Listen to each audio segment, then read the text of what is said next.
If someone saw us. Outside of us, no one knows what happened, right?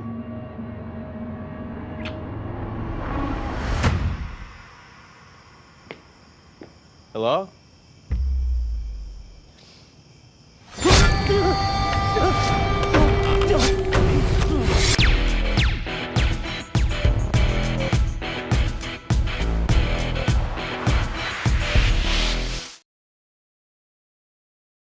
Hello, everybody. Welcome back to Cinema Daily US. I'm Matthew Schuchman, and today I'm here to talk to you about I Know What You Did Last Summer, the legacy sequel to the 1997 film of the same name, which this time was directed by Jennifer Caitlin Robinson, also co-written by Sam Lansky, and follows a new group of, this time not teenagers, this time more of a 20-somethings, who are in the same predicament as those famous group of teenagers from the first film, which of course included Freddie Prinze Jr., Sarah Michelle Gellar, Jennifer Love Hewitt, Ryan Phillippe, and more.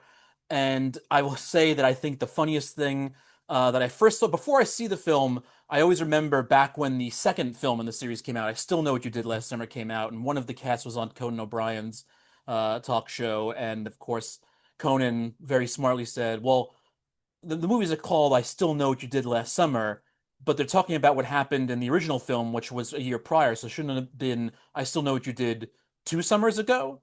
But luckily, this isn't necessarily I Know What You Did 25 years, 20, I'm actually more. I Know What You Did 28 years ago, because this story is brand new, that you don't even have to have seen the original to know what's going on here.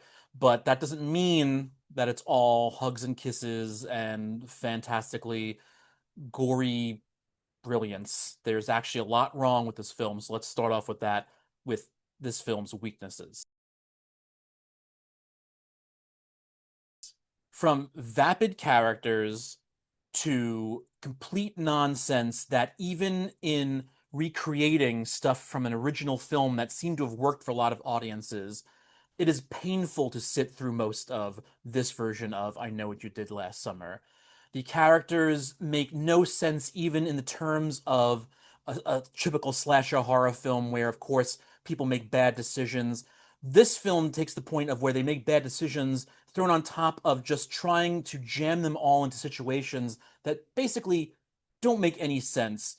A good, for instance, would be that one of the characters, Milo, who was the ex-boyfriend of our main character Ava, or one of our main characters, I should say, but really the main character Ava, is showing up at a bridal shower. Now, look, bridal showers don't mean that men can't be there. There aren't men that are part of a bridal party and they're invited to be part of it. But it's clear in this case that it's just like shoehorning him in to make sure that he's there for something that otherwise he wouldn't have been there for. And there's no explanation behind it. It's just like it's randomly he's like this only guy at this bridal shower because they need him to be there for when the quote unquote I know you did last summer comes up. And it just feels fake. It feels pointless, and it feels it's insulting in a lot of ways as a viewer. And that's just one example, but this whole film is filled with those things because, and of course, trying to hide your killer, you go through the red herring stages. All films do it. All horror films, mystery films, they're going to have that out there. But the red herrings, and I Know What You Did Last Summer, 2025, we'll call it, are so on the sleeve of this film that you feel like you're rolling your eyes at every 2 seconds because you realize how poorly they're just shoving it in your face because you know that that's clearly not what's going on. Which leaves for when the big reveal comes up, not only is it anticlimactic because you basically know what the big reveal was, but the big reveal, and I will do this without giving it away, makes absolute zero sense why one of these characters would be doing this. Zero sense. I don't care how badly you want to put mental health and past traumas into things. None of it makes any sense whatsoever. And I mean, of course, it makes sense in the story they tell you, but it is the most shoehorned in expose killer kind of reveal that you could ever have, and it is just sad and annoying. And I really couldn't. I don't know if I can say anything about this film that's a positive. So let's talk about the positives, if I can even think of an actual positive, because the movie was hurtful, but they're obviously doing their best to try and recreate something. They're doing their best to mirror exactly what we saw in 1997 at one point. And so they are being silly. They are being over the top. They are being that on the nose pointed on purpose.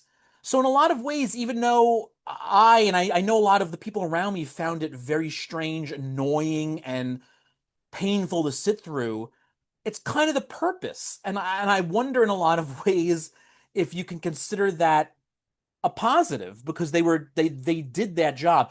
The, the movie opening up with a clearly, I don't actually know what song it was, but clearly whether it was from the late 90s, early 2000s, or just sounded like it, like they were on the money with how they were trying to present that. And that's done with purpose. That's done with intention. Nobody sat there and said, "Oh, maybe this will be clever and work." No, they did it on purpose. So you got to give them credit for that. But that's kind of the only positive I can think. Yes, there are things that are funny in the movie. There are lines that I laughed at, but again, character motivations were so awkward and so strange and so out of left field, where they're just like, "Oh, this guy died, but I really cared about him." But 2 seconds later, it's like, he meant nothing to me.